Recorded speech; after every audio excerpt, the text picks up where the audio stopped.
श्रीवासलक्ष्मणगुरोस्तनयं सुशीलं तत्प्राप्तसर्वनिगमान्तरहस्यबोधम्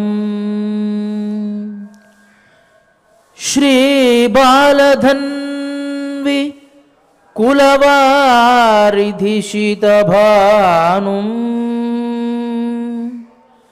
श्रीशैललक्ष्मणगुरुं शिरसा नमामि। श्रीशैललक्ष्मणगुरुं शिरसा नमामि। श्रीवेङ्कटाचलाधीशं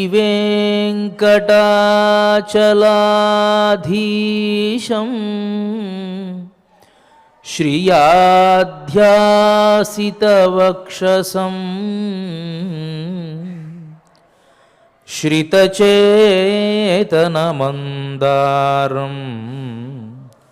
श्रीनिवासमहं भजे।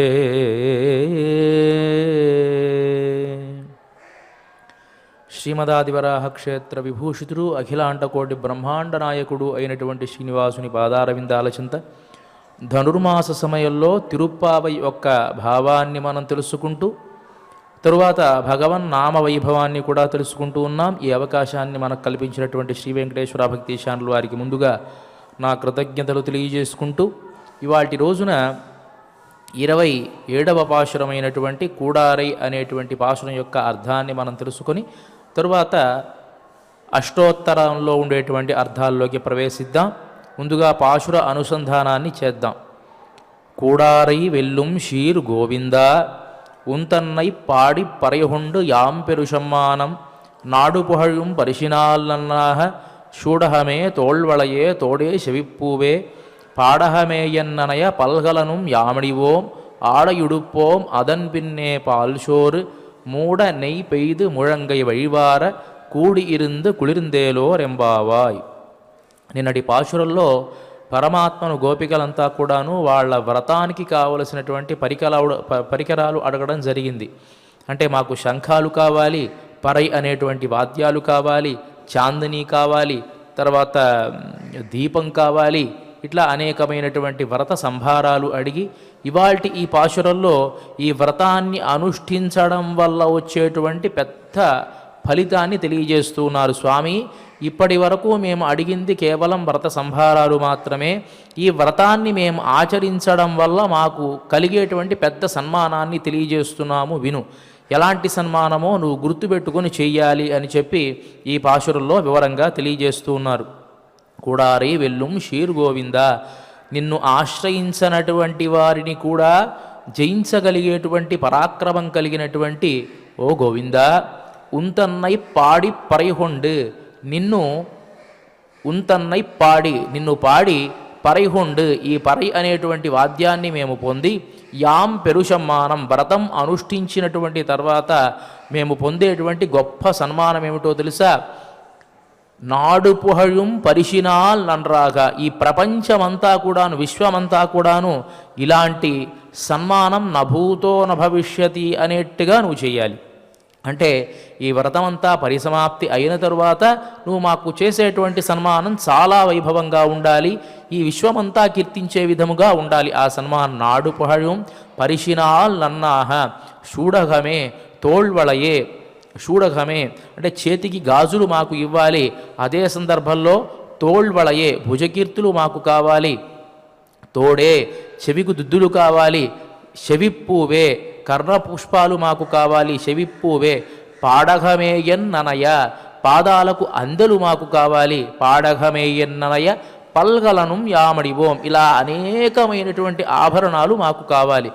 ఈ గోపికలు ఈ వ్రతాన్ని అనుష్ఠానం చేసి ఈ మామూలు అయినటువంటి ఈ ఫలితాన్ని ఆశిస్తున్నారేమిటి అంటే కానే కాదు, వీరు అడిగేటువంటివి చాలా అమూల్యమైనటువంటివి. ముక్తుడైనటువంటి జీవుడు పరమపదంలో పొందేటువంటి అన్ని విషయాలు కూడా వీళ్ళు ఇక్కడ ప్రస్తావన చేస్తున్నారు. ముక్తుడైనటువంటి జీవుడు పరమపదానికి వెళ్ళినప్పుడు ఆ జీవుడికి కొంతమంది వచ్చి అనేకమైనటువంటి అలంకారాలు చేస్తారు అనేటువంటి దాన్ని చెప్పకుండా వాళ్ళు అడగడం జరుగుతోంది. షూడకమే తోళ్వళయే తోడే శవిప్పూవే పాడకమేయన్నలయ పల్గలను యామణివోం, అనేకమైనటువంటి దేవతా వస్త్రాలు మేము ధరించాలి. పలగలను యామణివోం ఆడయుడుపోం అదన్ బిన్నే పాల్షోరు, వస్త్రాన్ని మేము ధరించినటువంటి తర్వాత మేమంతా కూర్చుంటాము. మాకు భోగ్యభూతమైనటువంటి ఒక పదార్థాన్ని వడ్డించాలి. ఆ పదార్థం ఏమిటి అంటే పాల్చోరు.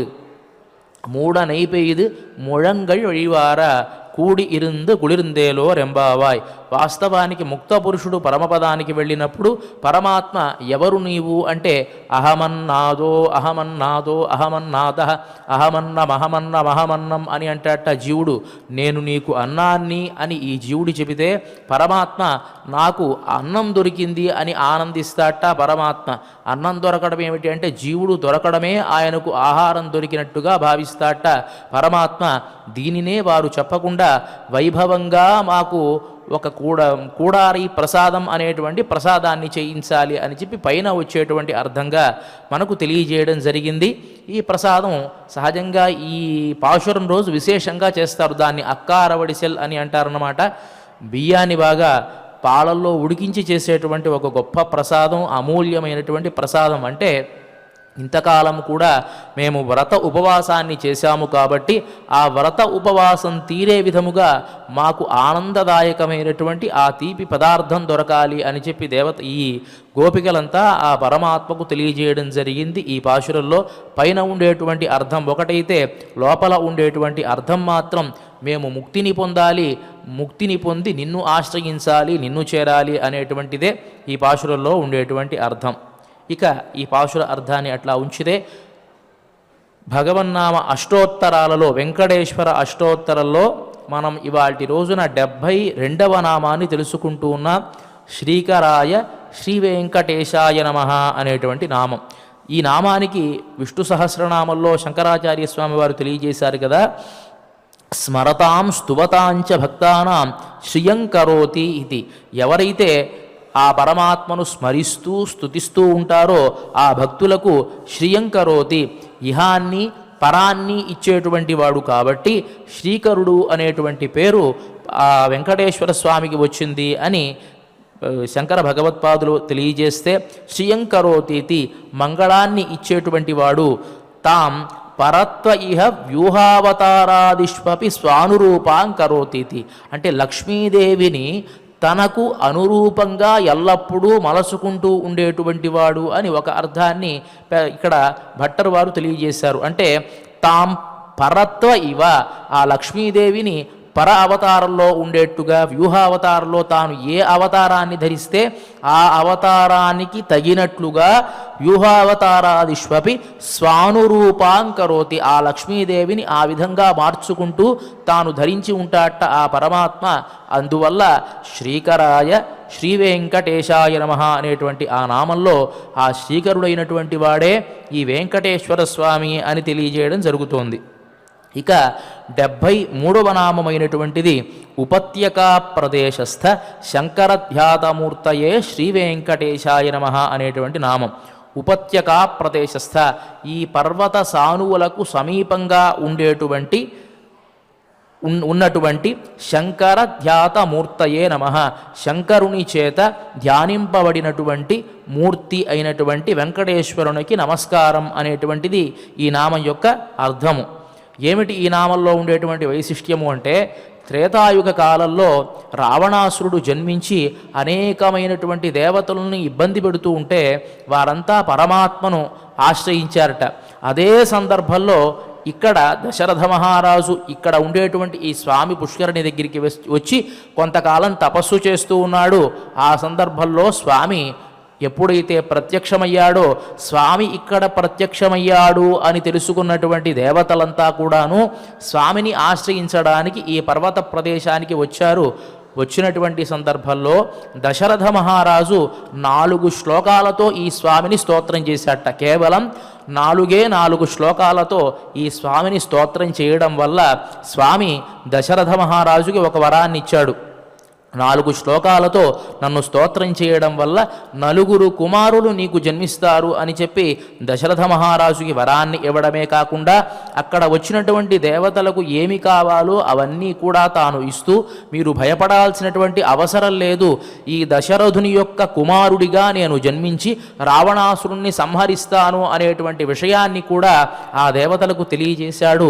ఆ సందర్భంలో ఆ దేవతా సమూహంలో ఆ ఋషి సమూహంలో ఉన్నటువంటి శంకరుడు ఆ స్వామిని అట్లాగా తదేకంగా చూస్తూ ఉంటే స్వామిన్స్త్వయా సదాయత్ర స్థీయతే వెంకటేశ్వర, చూస్తూ ఉంటే వెంకటేశ్వర స్వామి అడిగాట, ఏమయ్యా శంకర ఏమి కావాలి నీకు అంటే ఆయన అడుగుతాడు కదా, స్వామిన్ స్త్వయా సదాయత్ర స్థీయతే వెంకటేశ్వర తత్రైవ దేవ స్థాతవ్యం మయా వృషగిరీశ్వర. ఓ స్వామి, నీవు ఎక్కడెక్కడైతే ఉంటావో అక్కడల్లా నేను ఉండాలి అని భావన చేస్తూ ఉన్నాను, కాబట్టి నువ్వు ఉన్నటువంటి ఈ ప్రదేశంలో నేను కూడా ఉండేట్టుగా నువ్వు చెయ్యి అని అంటే, ఆకల్పంచ వసామీహ వెంకటాహ్వయభూధరే త్వమపి అత్ర మృడానీశ మహాదేవ వసప్రభో ఉపత్యకాయాం అస్యాద్రేహే శోచిష్కేశ దిశీశ్వర. ఓ శంకర, దీనికి ఆగ్నేయ మూల నువ్వు ఉందుగాని అని చెప్తూ ఆకల్పం ఈ కల్పాంతం వరకు కూడాను ఈ పర్వత సానువులకు ఆగ్నేయ ప్రదేశంలో నువ్వు ఉండు, అక్కడే నాకు క్షేత్రపాలకుడిగా నువ్వు ఉండు అని ఆదేశం చేస్తే అదే ప్రకారంగా శంకరుడు ఇక్కడ కింద ఉండేటువంటి కపిల తీర్థంలో తాను ఉన్నాడు అనేటువంటిది ఈ నామం మనకు తెలియజేస్తుంది. ఉపత్యకా ప్రదేశస్థ, ఈ పర్వత సానువులకు సమీపంగా ఉండేటువంటి ఆగ్నేయ దిశలో శంకర ధ్యాత మూర్తయే నమః, శంకరుని చేత ధ్యానింపబడేటువంటి మూర్తి అయినటువంటి వెంకటేశాయ నమః, వెంకటేశ్వరునికి నమస్కారము అనేటువంటిది ఈ నామానికి ఉండేటువంటి అర్థము. ఇక 74వ నామము రుక్మాబ్జ సరసీకూల లక్ష్మీకృత తపస్వినే శ్రీ వెంకటేశాయ నమః అనేటువంటి నామము. రుక్మాబ్జ సరసీకూల, బంగారు తామర పూలు ఉండేటువంటి సరస్సు యొక్క సమీపంలో లక్ష్మీకృత తపస్వినే నమః, లక్ష్మీ కొరకు తపస్సు చేసినటువంటి వెంకటేశాయ నమః, వెంకటేశ్వరునకు నమస్కారం అని చెప్పి ఈ నామానికి ఉండేటువంటి అర్థం. ఒకానొక సందర్భంలో శివుణ్ణి పొందడానికి పార్వతీదేవి తపస్సు చేస్తే ఇక్కడ వెంకటేశ్వర స్వామి లక్ష్మీదేవిని పొందడానికే తపస్సు చేయడం చాలా విశేషమైనటువంటి ఒక విషయం. ఈ నామానికి 15వ నామమైనటువంటి త్యక్త వైకుంఠ లోకాయ నమః అనేటువంటిది, అబ్ధిగన్యా పరిష్వక్త వక్షసే అనేటువంటి నామము 21వ నామాన్ని మనం గుర్తు చేసుకోవాలి. ఎప్పుడైతే మహర్షులంతా కూడా గొప్ప యాగాన్ని తాము చేస్తూ ఉంటే ఆ సందర్భంలో నారద మహర్షి వచ్చి ఈ యాగ ఫలాన్ని అనుభవించేటువంటి వాడు ఎవరు అంటే, ఈ యాగ ఫలాన్ని సాత్వికమైనటువంటి మూర్తికి అర్పణ చేద్దాము అని అనుకుంటున్నాము అని మహర్షులంతా కూడా ముక్త కంఠంతో చెబితే, మరి సాత్వికమైనటువంటి మూర్తి ఎవరో నిర్ణయించారా అని నారద మహర్షి ప్రశ్నిస్తే, దానికి అర్హత కలిగినటువంటి వాడు భృగు మహర్షే, ఆయననే పంపించి సాత్వికమైనటువంటి దేవత ఎవరో మనం ప్రయత్నం చేద్దాం అంటే భృగు మహర్షి ఆ కంకణబద్ధుడై అనేకమైన లోకాలు సంచరించాడు. ఆ సందర్భంలోనే బ్రహ్మలోకానికి కైలాసానికి తాను వెళ్ళడం, వైకుంఠానికి వెళ్ళడం, అక్కడ ఉండేటువంటి ఆ శ్రీమన్నారాయణుని తన పాదంతో తన్నడం, ఇదంతా జరిగినటువంటి తర్వాత లక్ష్మీదేవి ఎప్పుడైతే భృగు మహర్షి యొక్క పాదస్పర్శ ఆ మహావిష్ణువు యొక్క వక్షస్థలంలో తగిలిందో, నా ప్రదేశం అపవిత్రమైపోయినది కాబట్టి నేను ఇక్కడ ఉండను అని బయలుదేరి భూలోకానికి వచ్చి మొట్టమొదట కరవీరపురానికి అంటే కొల్హాపురానికి వెళ్ళింది అని మనకు పురాణం తెలియజేస్తుంది, వరాహ పురాణం. ఆ కొల్హాపురానికి వెళ్ళిపోయి అక్కడ ఉంటే అగస్త్య మహర్షి ఆమెను ప్రసన్నం చేసుకొని అక్కడ పూజిస్తూ ఉన్నట్ట. వెంటనే ఆమెను వెతుక్కుంటూ ఈ వెంకటేశ్వరుడి యొక్క అవతారాన్ని వైకుంఠంలో ఉండేటువంటి విష్ణువు ధరించి ఈ భూలోకానికి వచ్చి తాను ఆ లక్ష్మీదేవిని వెతుక్కుంటూ ఇక్కడ ఉండేటువంటి వెంకటాద్రిలో తాను చరించి మొట్టమొదట పద్మావతిని వివాహం చేసుకున్నటువంటి తర్వాత తన లక్ష్మీదేవిని మళ్ళీ తాను పొందాలి అనేటువంటి ఉద్దేశ్యంతో కరవీరపురానికి అంటే కొల్హాపురానికి వెళ్ళి అక్కడ ఉండేటువంటి ఆ లక్ష్మీదేవిని ఒక రాజకుమారుడి వేషంలో తాను అర్చన చేస్తూ ఎంతో కాలం గడిపాడు. అలా గడుపుతూ ఉంటే ఒక అశరీరవాణి వినిపించింది. వెంకటేశ్వర స్వామికి. విష్ణో ప్రసీద భగవన్ లక్ష్మీ దర్శన లాలస ఇతో దక్షిణతో గచ్చ కృష్ణవేణ్యోశ్చ దక్షిణే. ఓ వెంకటేశ్వర అనుగ్రహించవయ్యా, లక్ష్మీ దర్శన లాలస, లక్ష్మీదేవిని చూడాలి అనేటువంటి కోరిక కలిగినటువంటి వాడా, నువ్వు ఈ కొల్హాపురంలో ఉంటే సరిపోదు, కొల్హాపురం నుంచి లక్ష్మీదేవి మళ్ళీ పాతాళలోకానికి వెళ్ళిపోయి అక్కడ ఉండేటువంటి కపిల మహర్షి దగ్గర పూజలు అందుకుంటూ పాతాళలోకంలోనే ఉన్నది. కాబట్టి నువ్వు లక్ష్మీదేవిని ప్రసన్నం చేసుకోవాలి అని గనక అనుకునేటట్లయితే ఇతో దక్షిణతో గచ్చ కృష్ణవేణ్యోశ్చ దక్షిణే. ఇక్కడ ఈ కరవీరపురానికి దక్షిణ భాగానికి వెళ్ళి కృష్ణవేణి తీరానికి కూడా దక్షిణ భాగంగా వెళ్ళి 22 యోజనే విష్ణు సువర్ణముఖరీ నది, ఒక 24 యోజనాల దూరంలో సువర్ణముఖి నది అనే ఒక నది ఉన్నది. అక్కడ తీరమాసాద్య తస్యాస్త్వం సరఃకృత్వా తపఃకురు. ఆ సువర్ణముఖి నదీ తీరానికి వెళ్ళి అక్కడ నువ్వు ఒక సరస్సుని తవ్వాలి. సరస్సుని తవ్వి అక్కడ తామర పుష్పాలను ప్రతిష్ఠ చేసి ఆ తామర పుష్పాలతో నిత్యం కూడా లక్ష్మీదేవి యొక్క అర్చన గనక నువ్వు చేసినట్టయితే ఆహత్య దేవలోకాత్వం సువర్ణ కమలానిచ, దేవలోకంలో ఉండేటువంటి సువర్ణమయమైనటువంటి కమలాలు తీసుకుని వచ్చి అక్కడ నాటి ఆ కమలాలతో నువ్వు లక్ష్మీదేవి యొక్క అర్చన చేసినట్లయితే అర్చయన్ కమలైః పద్మాం 12 వసప్రభో, 12 సంవత్సరాలు నువ్వు అక్కడ ఉండి తపస్సు చేయాలి. అలా చేస్తే గనక లక్ష్మీదేవి ప్రసన్నమై మళ్ళీ నీ అంకాన్ని అధిరోహిస్తుంది అని చెప్పడం వల్ల, తొందరగా వెళ్ళు అని చెప్పడం వల్ల ఆ ఆకాశవాణి యొక్క మాటను తాను అంగీకరించి అక్కడ నుంచి ఇక్కడ ఉండేటువంటి స్వర్ణముఖి నదీ తీరానికి వచ్చి శుకపురి అని పిలవబడేటువంటి ఈ తిరుచానూరు ప్రదేశానికి వచ్చి తాను తన చేతిలో ఉండేటువంటి వేలాయుధంతో ఆ పద్మ సరోవరాన్ని తానే తవ్వేట. తానే ఆ పద్మ సరోవరాన్ని తవ్వి వాయువుకి ఆజ్ఞాపన చేసి ఆ స్వర్గలోకంలో ఉండేటువంటి స్వర్ణమయమైనటువంటి తామర పుష్పాలు తీసుకురమ్మని చెప్పి వాయువుతో చెబితే వాయువు గబగబా వెళ్ళి ఆ స్వర్ణ పుష్పాలు తీసుకుని వస్తే ఆ స్వర్ణ పుష్పాలను ఆ తటాకల్లో తాను నాటి అవి వచ్చి అది వికసించే విధముగా, అంటే ఆ తామర పుష్పాలు వికసించడానికి సూర్యుడు ఉంటేనే కదా తామర పుష్పాలు వికసిస్తాయి. దానికి తూర్పు దిక్కుగా ఆయన సూర్యనారాయణుణ్ణి ప్రతిష్టాపన చేసి ఆయనను అర్చించి ప్రతిరోజు కూడాను ఈ తామర పుష్పాలతో లక్ష్మీదేవి యొక్క అర్చన 12 సంవత్సరాలు చేసిన తర్వాత మార్గశిర పంచమి రోజు మహాలక్ష్మి యొక్క ఆవిర్భావం జరిగింది. లక్ష్మీదేవి యొక్క ఆవిర్భావం జరిగింది. ఆమె 1000 ఇవి కలిగినటువంటి తామర పుష్పం నుంచి ఉద్భవించిందట. సువర్ణమయమైనటువంటి తామర పుష్పం నుంచి 1000 రేకులు కలిగినటువంటి సువర్ణమయ తామర పుష్పం నుంచి ఆమె ఉద్భవించి వెంటనే ఆ మహావిష్ణువు యొక్క వక్షస్థలంలోకి చేరింది అని చెప్పి మనకు వరాహపురాణం తెలియజేయడం వల్ల రుక్మాబ్జ సరసీకూల లక్ష్మీకృత తపస్వినే శ్రీ వెంకటేశాయ నమః అంటే బంగారు తామర పుష్పాలు కలిగినటువంటి సరస్సు యొక్క సమీపంలో లక్ష్మీ కోసం తపస్సు చేసినటువంటి వెంకటేశ్వరుడికి నమస్కారము అనేటువంటి ఈ నామం ఈ దృష్టాంతాన్ని అంతటినీ కూడా మనకు తెలియజేస్తుంది.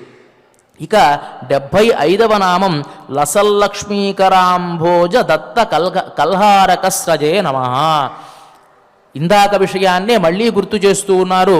ఎప్పుడైతే లక్ష్మీదేవి వెంకటేశ్వర స్వామి యొక్క తపస్సుకు మెచ్చిందో తాను మార్గశిర మాసంలో పంచమి రోజు ఉత్తరాషాఢ నక్షత్రంలో ఆ కమలం నుంచి తాను ఆవిర్భవించి వెంటనే తన చేతిలో ఉండేటువంటి కల్హార కుసుమాలను ఆ వెంకటేశ్వరుని యొక్క కంఠంలో తాను అలంకరించి తాను యథాస్థితిగా యథాపూర్వంగా మళ్ళీ ఆ వెంకటేశ్వరుని వక్షస్థలంలో చేరడం వల్ల అతనికి శ్రీనివాసుడు అనేటువంటి పేరు రావడమే కాకుండా ఆ విషయాన్ని ఇక్కడ తెలియజేస్తూ లసల్లక్ష్మీ కరాంభోజ లక్ష్మీ చేతిలో ప్రకాశించేటువంటి దత్త కల్హారక స్రజే నమః ఆయన చేతిలో ఉండేటువంటి కల్హారకస్రజే దత్త కల్హారకస్రజే నమః. ఇవ్వబడినటువంటి అంటే ఆ వెంకటేశ్వరునికి ఇవ్వబడినటువంటి కల్హారకస్రజే నమః, తామర పుష్పాలు కలిగినటువంటి వెంకటేశ్వరునికి నమస్కారము అని చెప్పి ఈ నామం మనకు తెలియజేస్తుంది. ఒకానొక సందర్భంలో పాలకడలి మధించి లక్ష్మీదేవిని పొందాడు. అది చాలా శ్రమపడి తాను పొందవలసి వచ్చింది లక్ష్మీదేవిని. అంటే క్షీరసాగర మథనాన్ని తాను చేసి లక్ష్మీదేవిని పొందినటువంటి సందర్భం అదైతే, మళ్ళీ అదే విష్ణుమూర్తి వెంకటేశ్వరునిగా ఈ భూలోకంలో తాను అవతరించి శుకపురి అని పిలువబడేటువంటి తిరుచానూరు సమీపంలో 12 సంవత్సరాలు తపస్సు చేసి లక్ష్మీదేవిని పొందడం అనేటువంటిది మరో విశేషం. అప్పుడు కూడా లక్ష్మీదేవి తన చేతిలో ఉండేటువంటి మాలికను ఆ విష్ణువు యొక్క కంఠంలో అలంకరించి వక్షస్థలంలో చేరింది. మళ్ళీ అదే విధముగా కలియుగంలో కూడాను లక్ష్మీదేవి అదే విధముగా విష్ణువు యొక్క అంకాన్ని చేరి ఆయన శ్రీనివాసుడుగా పిలువబడేట్టు చేయడం వల్ల లసల్లక్ష్మీ కరాంభోజ దత్త కల్హారకస్రజే నమః అనేటువంటి నామానికి మనం ఈ విధముగా అర్థం చేసుకోవాలి. ఇక సాలగ్రామ నివాసాయ శ్రీ వెంకటేశాయ నమః. మనకు స్వయం వ్యక్త క్షేత్రాలు అని చెప్పబడేటువంటి క్షేత్రాలు కొన్ని ఉంటాయి.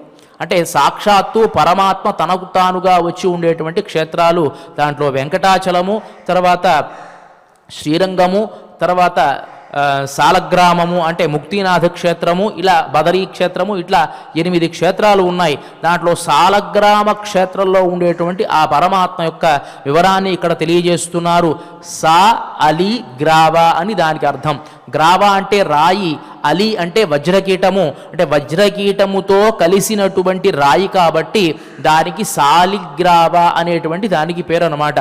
అంటే ముక్తినాథ క్షేత్రంలో ఒక సాలవృక్షం ఉంది. ఆ సాలవృక్షం కింద గండకీ నది ప్రవాహం చేస్తూ ఉంటుంది. అక్కడ ఉద్భవించేటువంటి ఆ రాళ్లల్లోనే స్వతసిద్ధంగానే ఒక వజ్రకీటము అనేటువంటి ఒక క్రిమి దాంట్లో చేరి ఆ రాళ్లల్లో కొన్ని రకాల మార్పులు తీసుకొని వస్తూ ఉంటుంది. కొన్ని రకాల గుర్తులు తాను చేస్తుందన్నమాట. ఆ వజ్రకీటం చేసి ఆ గుర్తంతా పూర్తయిపోయిన తర్వాత దాని నుంచి వెళ్ళిపోతుంది, దాంట్లో ఉండదు. కొన్ని సందర్భాల్లో ఆ సాలగ్రామాల్లో బంగారం ఉండడం కూడా మనం చూస్తూ ఉంటాము. కాబట్టి సాలిగ్రావ నివాసాయ శ్రీ వెంకటేశాయ నమః. కాబట్టి ఆ సాలగ్రామ క్షేత్రం, ఇది నేపాల్ ముక్తినాథ్ క్షేత్రం అంటాం. ఆ నేపాల్లో ఉండేటువంటి ప్రదేశము కాబట్టి దానికి కూడా విష్ణుమూర్తికి ఒక శాప కారణంగానే తాను ఆ పాషాణ రూపాన్ని తాను ధరించాడు. ఆ ధరించడమే కాకుండా ఆ సాలగ్రామానికి ఉండేటువంటి విశిష్టత ఏమిటి అంటే, మళ్ళీ ప్రతిష్టాది కార్యక్రమాలు చేయాల్సినటువంటి అవసరమే లేదు. ఆ శిలను తీసుకుని వచ్చామా, పూజామందిరంలో పెట్టుకున్నామా, పూజ చేశామా, మిగతా విగ్రహాలు ఏవైనా ప్రతిమా రూపాలు గనక మనం చేసుకుంటే దానికి ఒక ప్రత్యేకమైనటువంటి ప్రక్రియ, ఆవాహన చేయడం, దానికి అనేకమైన కర్మకాండ చేయడం అంతా ఉంటుంది. అదే సాలగ్రామం నుంచి తీసుకుని వచ్చినటువంటి ఆ శిల ఏదైతే ఉంటుందో దానికి ప్రతిష్ట ఇట్లాంటి కార్యక్రమాలు చేయాల్సినటువంటి అవసరమే లేదు. సాక్షాత్ సన్నిహితో హరిహి అంటారు. ఆ సాలగ్రామ ఆ పాషాణంలో ఎల్లప్పుడూ కూడా హరి నిత్యవాసం చేస్తూ ఉంటాడు. కాబట్టి స అలి గ్రావ నివాసాయ శ్రీ వెంకటేశాయ నమః.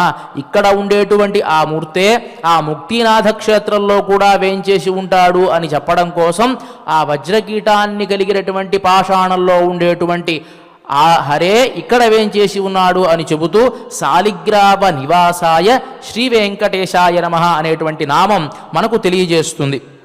ఇక శుకదృగ్గోచరాయ శ్రీ వెంకటేశాయ నమః 47వ నామం శుకదృగ్గోచరాయ శ్రీ వెంకటేశాయ నమః. శుక మహర్షి అనేటువంటి ఒక గొప్ప మహర్షి. ఈయన వేదవ్యాసుని యొక్క కుమారుడు. ఎంత గొప్పవాడు అంటే తాను పుట్టినటువంటి వెంటనే వేదాంతాన్ని గ్రహించినటువంటి మహనీయుడు. అంటే వేదవ్యాసుడి కంటే కూడాను గొప్పవాడు. వేదవ్యాసుడు ఒక వరాన్ని కోరుకున్నాడు, నాకు పుత్ర సంతానం కావాలి అని. వాస్తవానికి వేదవ్యాసుడికి వివాహం జరగకపోయినా నాకు పుత్ర సంతానం కావాలి అని తాను తపస్సు చేయడం వల్ల అనుకోకుండా ఒకానొక సందర్భంలో ఘృతాచి అనేటువంటి ఒక దేవకన్యను తాను చూడడం, అదే సందర్భంలో తాను యాగ మథనం చేయడం, అరణి మథనం అని అంటాం. అంటే ఒక కర్రని ఇంకో కర్రలో ఉంచి అరణి మథనం చేస్తారు అగ్ని ఉత్పత్తి అవడానికి. ఆ సందర్భంలో తన దృష్టి అంతా ఆ దేవకన్య మీద తాను ఉంచి ఇక్కడ అరణి మథనం చేయడం వల్ల ఆ అరణి నుంచి తన యొక్క వ్యామోహమే ఒక చిలుకలాగా వచ్చిందట. దానికి శుక అంటే చిలుక కదా. ఆ శుక మహర్షి ఆ విధంగా ఆవిర్భవించినటువంటి వాడు. ఎప్పుడైతే తాను పుట్టాడో మంచి వేదాంత జ్ఞానం కలిగినటువంటి వాడు. వెంటనే ఆయన వెళ్ళిపోయాడు, వేదవ్యాస మహర్షి దగ్గర ఉండకుండా తాను వెళ్ళిపోతూ ఉంటే ఆ దృష్టాంతాన్ని చెబుతారు మనకు భాగవతంలో. ఈ వేదవ్యాస మహర్షి తన కుమారుడి కోసం వెతుకుతూ బయలుదేరట. అంటే పుత్రా పుత్రా అని అరుస్తూ ఉంటే తాను మాట్లాడకుండా వెళ్ళిపోతూ ఉన్నాడు. వెళ్ళిపోతూ ఈ ప్రకృతిని అంతా అంటట, నా తండ్రి పిలుస్తున్నాడు కాబట్టి మీరు సమాధానం చెప్పండి, నేను మాత్రం వెళ్ళిపోతా. అంటే శుక మహర్షి యొక్క ఉద్దేశం ఏంటి, ఒక్క క్షణకాలం నిలబడాయన. గోదోహన అంటే పాలు పితికేటువంటి సమయంలో కూడా ఆయన ఉండడు అనేటువంటి ఒక గొప్ప తపస్సంపన్నుడు. ఒక చోట స్థిరంగా ఆయన ఉండడు, ఆయన వెళ్ళిపోతూ ఉంటాడు, చెరిస్తూనే ఉంటాడు ఆయన. అలాంటి ఆ మహర్షి ఎప్పుడైతే తాను జన్మించాడో మంచి జ్ఞానం కలిగింది, వెళ్ళిపోతూ ఉన్నాడు. ఈ ప్రకృతి అంతా వేదవ్యాసుడు పుత్రా అని అరుస్తుంటే ఓ అని సమాధానం చెబుతోందట. అంటే పుట్టిన వెంటనే అంత స్నేహభావం కలిగింది ఈ ప్రకృతితో, అంత వేదాంతం కలిగినటువంటి వాడు. అలా వెళుతూ ఉంటే ఈ సందర్భంలోనే కొంతమంది దేవతా స్త్రీలు స్నానం చేస్తూ ఉన్నారు. ఈ శుకమహర్షి పాటగా శుకమహర్షి వెళ్ళిపోతూ ఉన్నాడు. వేదవ్యాసుడు పుత్రుడి కోసం పరిగెత్తుకుంటూ వస్తూ ఉంటే ఈ దేవతా స్త్రీలు స్నానం చేసేవాళ్ళు కాస్త గబగబా వాళ్ళు తొట్టుబాటుతో లేచి వస్త్రాలన్నీ అలంకరించుకుంటున్నారట. ఇతనికి అనుమానం వచ్చింది, వేదవ్యాస మహర్షికి అనుమానం వచ్చి, అదేమిటమ్మా నా పుత్రుడు వెళ్ళిపోతూ ఉంటే మాత్రం పట్టించుకోలేదు, నేను వస్తే మాత్రం అంత గగుర్పాడుతో అంత వస్త్రాలు అలంకరించుకుంటూ ఉన్నారేమిటి అంటే, వాళ్ళు అంటారు కదా, నీ పుత్రుడు మంచి బ్రహ్మజ్ఞాని, చిన్న పిల్లవాడి మనస్తత్వం కలిగినటువంటి వాడు, ఏమాత్రం స్త్రీని చూసినా పురుషుని చూసినా అతనికి ఎలాంటి వికారాలు కలగనటువంటి వాడు నీ పుత్రుడయ్యా. కానీ నువ్వు మహర్షివి, తపస్సంపన్నుడివి, నీకు ఏ వికారమన్నా కలగొచ్చు కాబట్టి మేము అలంకరించుకుంటూ ఉన్నాము అని చెప్పేంతటి వేదాంతి ఈ శుకమహర్షి. కాబట్టి ఆ శుకమహర్షి ఒకానొక సందర్భంలో ఇక్కడ తిరుచానూరులో గొప్ప తపస్సు చేస్తూ ఉంటే, తిరుచానూరు ఆ పద్మసరోవరం దగ్గర గొప్ప తపస్సు చేస్తూ ఉన్నాడు. తపస్సు చేస్తూ ఉంటే ఇంద్రుడు ఈ మహర్షిని ఇబ్బంది పెట్టాలి అనేటువంటి ఉద్దేశంతో ఎంతోమంది అప్సరసా స్త్రీలని పంపించాడు, రంభాది దేవతల్ని పంపించి అప్సరసల్ని పంపించి ఇబ్బంది పెడుతూ ఉంటే తను ఏమాత్రం మోహ వికారాన్ని పొందకుండా తపస్సు చేస్తూనే ఉన్నాడు. అయినా వాళ్ళు ఇంకా వారి యొక్క ఆభిజాత్యాన్ని చూపిస్తూ అక్కడ నాట్యాన్ని చేస్తూ ఉంటే పరమాత్మను ధ్యానం చేశాడు కదా. శ్రియ శ్రియం షడ్గుణ పూర్ణపూర్ణం శ్రీవత్స చిహ్నం పురుషం పురాణం శ్రీకంఠ పూర్వామర బృందవంద్యం శ్రియపతింతం శరణం ప్రపద్యే. స్వామి, ఇప్పటి వరకు నాకు మోహ వికారం ఏమీ కలగల, కానీ ప్రకృతి చాలా చంచలమైనటువంటిది, ఎలాంటి వాడికైనా మోహ వికారాన్ని కలిగించేటువంటి శక్తి దానికి ఉంటుంది. నీ అనుగ్రహం వల్ల ఇప్పటి వరకు ప్రశాంతంగా ఉన్నాను స్వామి, ఇప్పటికైనా నువ్వు కాపాడకపోతే నేనేమైపోతానో కదా అని చాలా ఆర్ద్రతతో ప్రార్థించాడు.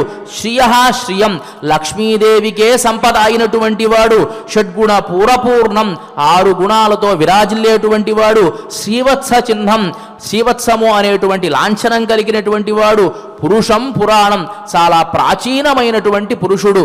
పురుషుడు అంటే పరమ పురుషుడు, పురుషుడు అంటే ఆయన మాత్రమే అట. మనం కేవలం పురుషుడుగా భావిస్తాము, కానీ మనం కూడా స్త్రీలమే. పురుషుడు అంటే పరమ పురుషుడు అంటే ఆయననే చెప్పుకోవాలి.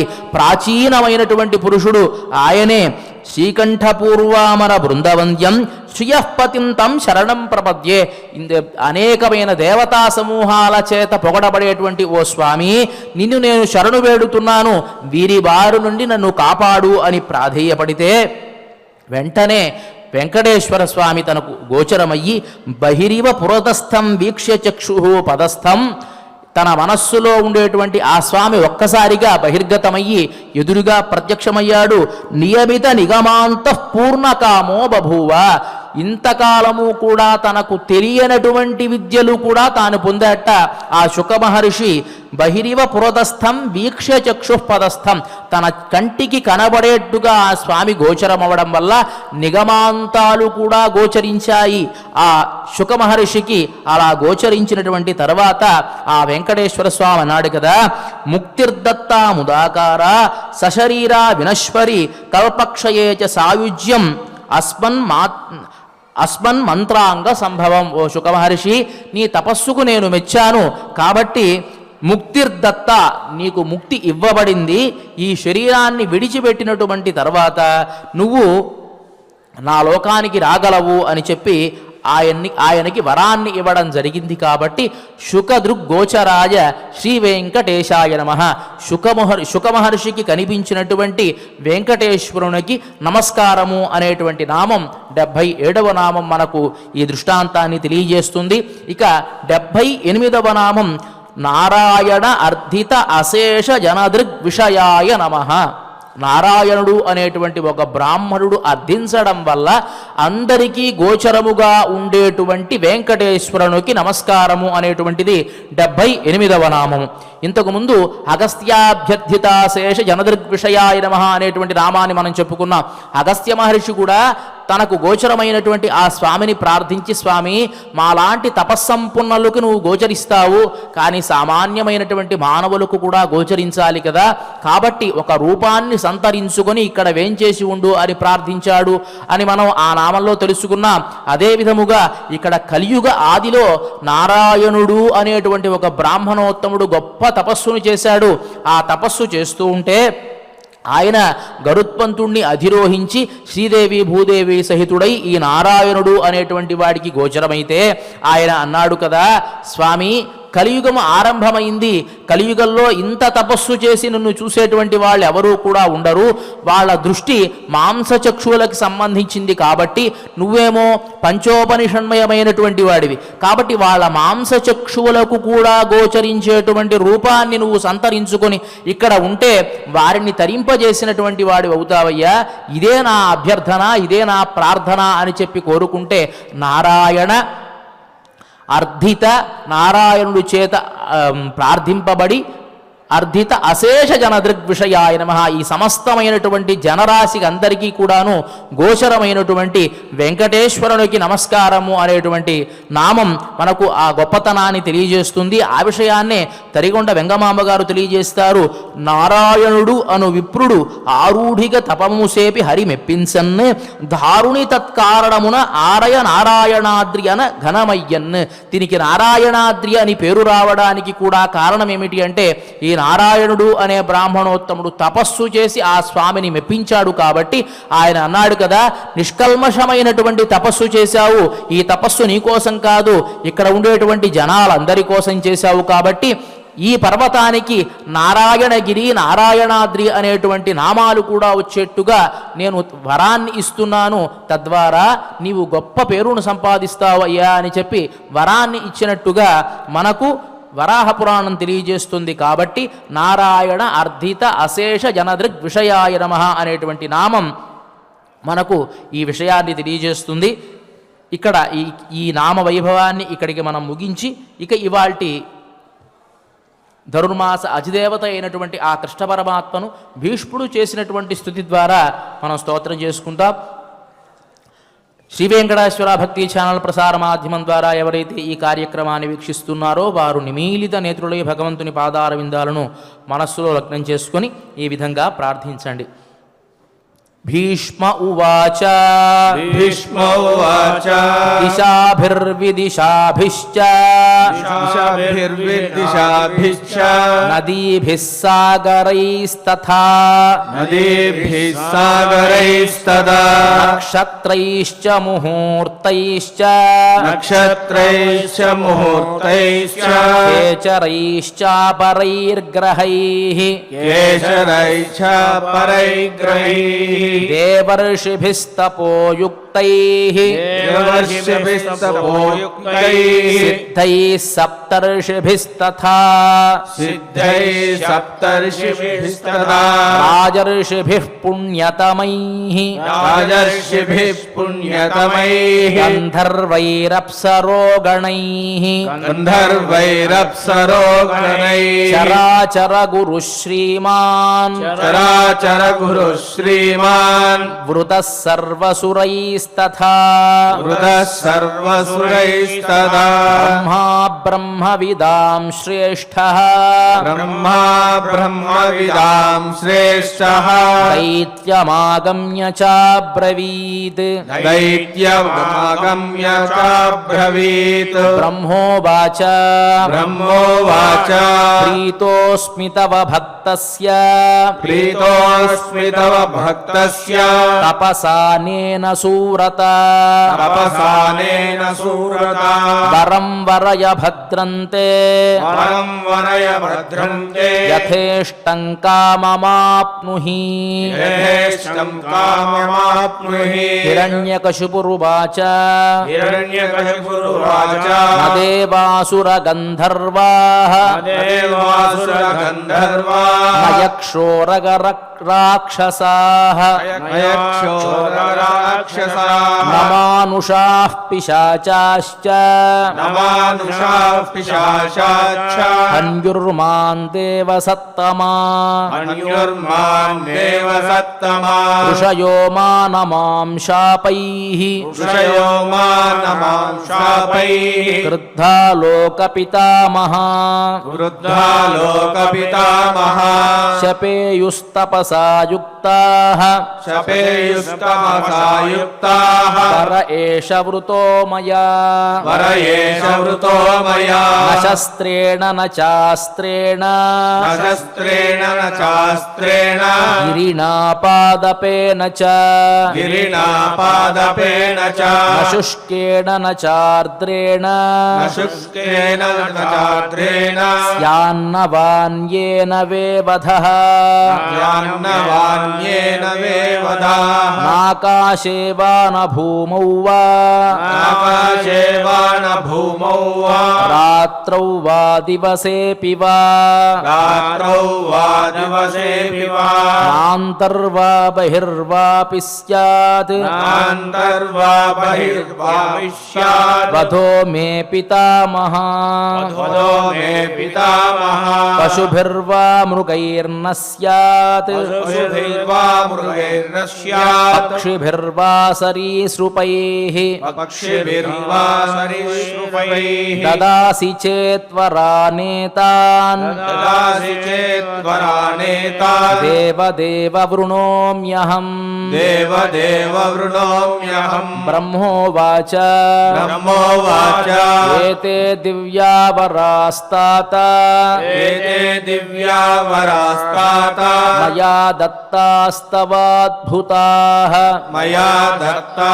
दत्तास्तवाद्भुताः सर्वकामान् वरांस्तात सर्वकामान् वरांस्ताता प्राप्स्यसे त्वन्न संशयः प्राप्स्यसे समं न संशयः भीष्म उवाच भीष्मोवाच एवमुक्त्वा स भगवान् एवमुक्त्वा स भगवान् आकाशेन जगामः आकाशेन जगामः वराज ब्रह्मलोके स राज ब्रह्मलोके स ब्रह्मर्षिगणसेवितः ब्रह्मर्षि गणसेविताः ततो देवाश्च नागाश्च ततो देवाश्च नागाश्च गन्धर्वा मुनयस्तथा गन्धर्वा मुनयस्तथा वरप्रदानं श्रुत्वा ते वरप्रदानं श्रुत्वा ते ब्रह्माणमुपतस्थिरे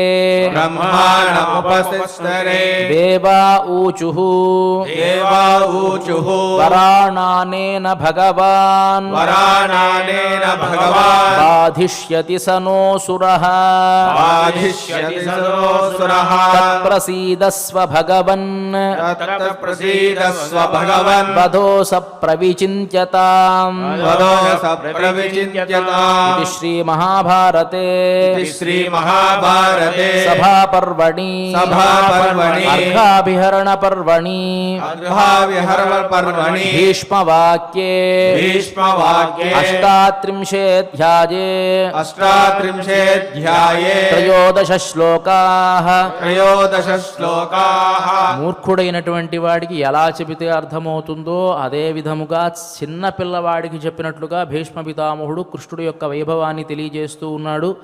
ఇంతకు పూర్వం ఆ కృష్ణ పరమాత్మే వరాహరూపిగా ఈ భూమిని ఉద్ధరించినటువంటి వాడు అనే విషయాన్ని తెలియజేసి తరువాత నృసింహావతారాన్ని ధరించినటువంటి వాడు కూడా అతనే అని చెప్పడం కోసం ఆ నృసింహావతార ఘట్టాన్ని చెబుతూ ఉన్నాడు. హిరణ్యకశిపుడు గొప్ప తపస్సు చేశాడయ్యా. ఆ తపస్సు చేసినప్పుడు దేవతలు, దానవులు, దేవతలు, యక్షులు, గంధర్వులు, కిన్నరులు, నాగులు అందరూ కూడా విస్మయాన్ని వ్యక్తం చేస్తూ ఆకాశ మార్గంలో చూస్తూ ఉంటే ఆ సందర్భంలో బ్రహ్మ వచ్చి ప్రత్యక్షమై నీకేం వరం కావాలో కోరుకో అంటే రకరకంగా ఆ గొప్ప వరాన్ని ఆయన కోరుకున్నాడు. ఏమిటి అంటే శస్త్రంతో చావకూడదు, అస్త్రంతో చావకూడదు, పర్వతంతో చావకూడదు, వృక్షంతో చావకూడదు, లేకపోతే తడి అయిన దాంతో చావకూడదు, తడి కాని దానితో చావకూడదు, ఆకాశంలో చావకూడదు, భూమి మీద చావకూడదు, రాత్రి చావకూడదు, పగలు చావకూడదు, ఇంట్లో చావకూడదు, బయట చావకూడదు అని చెప్పి పశువుల చేత చావకూడదు, మృగాల వల్ల చావకూడదు, పక్షుల వల్ల చావకూడదు, పాముల వల్ల చావకూడదు. ఇట్లా పెద్ద వరాన్ని తాను కోరుకొని ఇలాంటి వరాన్ని గనక నువ్వు ఇచ్చినట్టయితే నేను గ్రహిస్తాను. వరానేతాన్ దేవదేవ వృణోమ్యహం దాదాసి చేత్ వరానేతాన్. ఈ వరాన్ని గనక నువ్వు ఇచ్చినట్టయితే అప్పుడు నేను నీ వరాన్ని తీసుకుంటాను అంటే బ్రహ్మ అదే విధముగా ఆ వరాన్ని ఇవ్వగానే ఆకాశ మార్గంలో ఉన్నటువంటి దేవతలు, యక్షులు అందరూ కూడా భయపడిపోయి బ్రహ్మాణముపతస్థిరే బ్రహ్మ దగ్గరికి వచ్చి అన్నారు కదా, వరాణానేన భగవాన్ బాధిష్యతి సనోసుర తత్ ప్రసీదస్వ భగవన్. ఈ రాక్షసుడు, అసురుడు ఈ వరాలు స్వీకరించి మళ్ళీ అందరినీ బాధిస్తాడయ్యా. కాబట్టి ఏ విధముగా తత్ ప్రసీదస్వ కాబట్టి నువ్వే కాపాడాలి అని ప్రార్థించారట. దానికి బ్రహ్మ ఏ సమాధానం చెప్పాడు అనే విషయాన్ని కూడా తెలియజేస్తారు ఈ శ్లోకంలో. అద్భుతమైనటువంటి స్తోత్రం అంటే దశావతారాలు వచ్చే విధముగా భీష్మ పితామహుడు ఒకవైపు స్తోత్రాన్ని చేస్తూ ఒకవైపు ఎదురుగా ఉండేటువంటి మూర్ఖుడిగా ఉండేటువంటి శిశుపాలుడికి అర్థం అవ్వడం కోసం నువ్వు సామాన్యుడిగా నబలిపించాన్ని పెట్టుకుని తిరిగేటువంటి ఆ కృష్ణుడిని చూసావేమో, ఆయన పరాత్పరుడైనటువంటి వాడు అనే విషయాన్ని అర్థమయ్యే విధంగా బోధిస్తూ ఉండేటువంటి స్తోత్రంలో మనం 13 శ్లోకాలు ఇవాళ అనుసంధానం చేసుకున్నాం. మనం ధన్యులం. ఇక ఇవాటి ఈ కార్యక్రమాన్ని క్షమాప్రార్థన నుంచి మంగళం వరకు మనమంతా కలిసి పారాయణ చేసి ముగిద్దాం. అధ క్షమా ప్రార్థన యదక్షరపదభ్రష్టం మాత్రాహీనం చ యద్భవేత్ తత్సర్వం క్షమ్యతాం దేవ నారాయణ నమోస్తుతే. అధ భగవత్సమర్పణం కాయేన వాచా మనసేంద్రియైర్వా బుద్ధ్యాత్మనా వా ప్రకృతే స్వభావాత్ కరోమి యద్యత్ సకలం పరస్మై నారాయణాయేతి సమర్పయామి. అథ మంగళం శ్రియః కాంతాయ కళ్యాణ నిధయే నిధయేర్థినాం శ్రీవేంకట నివాసాయ శ్రీనివాసాయ మంగళం.